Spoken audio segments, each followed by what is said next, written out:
दोस्तों, कैसे हैं आप सब। उम्मीद है कि आप सब मस्त होंगे। दोस्तों, आज हम बात करने जा रहे हैं भारत के उत्तर पूर्वी राज्य सिक्किम की। भारत का दूसरा सबसे छोटा राज्य जो हिमालय की पर्वत श्रृंखला के बीचों बीच बसा हुआ है। 7,096 वर्ग किलोमीटर में फैले इस राज्य में करीब 6 लाख की जनसंख्या निवास करती है। सिक्किम वो राज्य है जो कुछ अरसे पहले तक भारत का सबसे अमीर राज्य भी हुआ करता था। हालांकि ये अचीवमेंट अब इसके पास नहीं रहा। इसके हाथों से फिसलकर ये पद अब भारत के अन्य स्टेट के पास है। लेकिन जब बात खूबसूरती की आती है तो ये राज्य आज भी भारत का नंबर 1 स्टेट ही कहलाता है।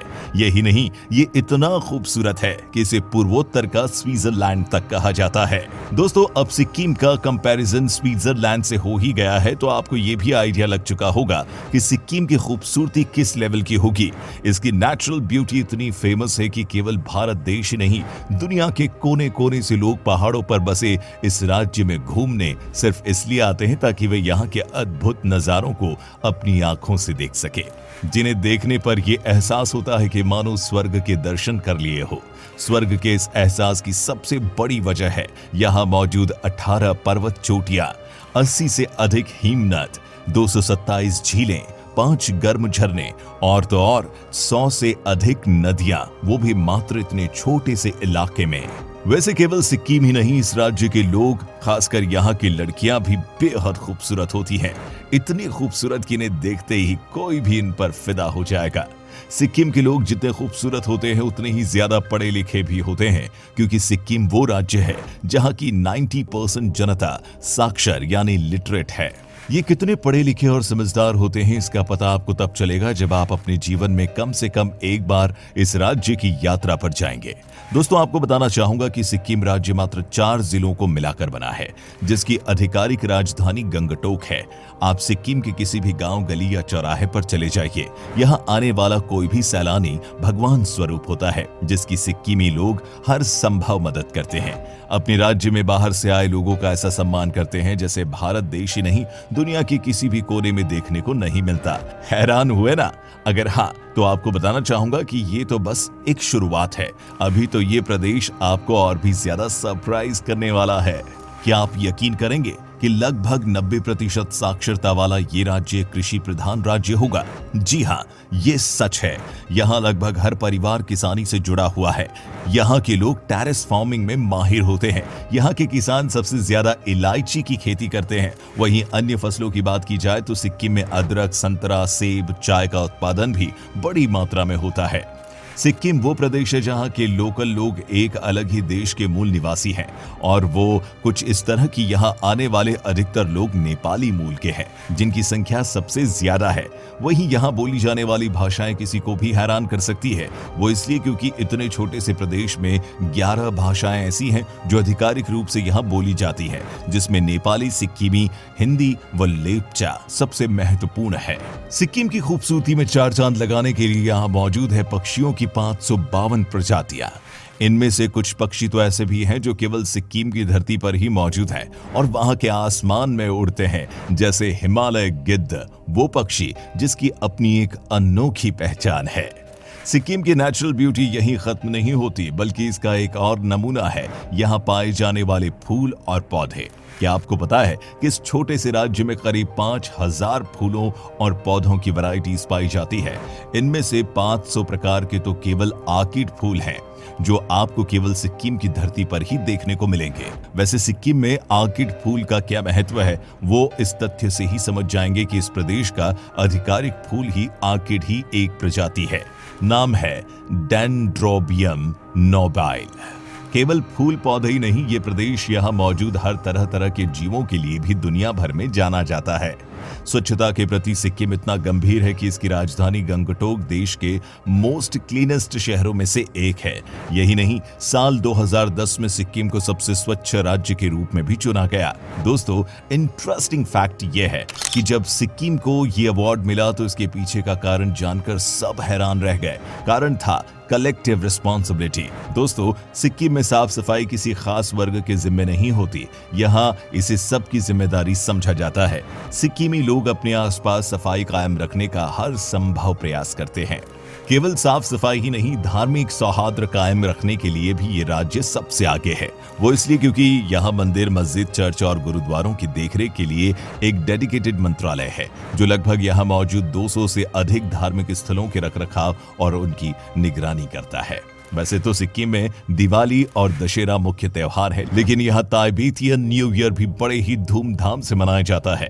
इसके चलते यहाँ के सरकारी कार्यालय और मुख्य टूरिस्ट स्पॉट्स करीब हफ्ते भर तक बंद रहते हैं।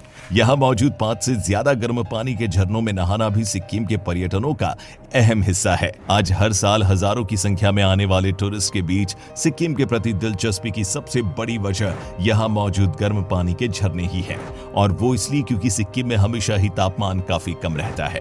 इसके बाद भी यहाँ गर्म पानी के स्रोत होना हर किसी को अचंभित करता है। इसीलिए यहाँ आने वाले लोग इस अनुभव का आनंद जरूर लेते हैं और इन झरनों में नहाकर खुद को तरोताजा महसूस करते हैं।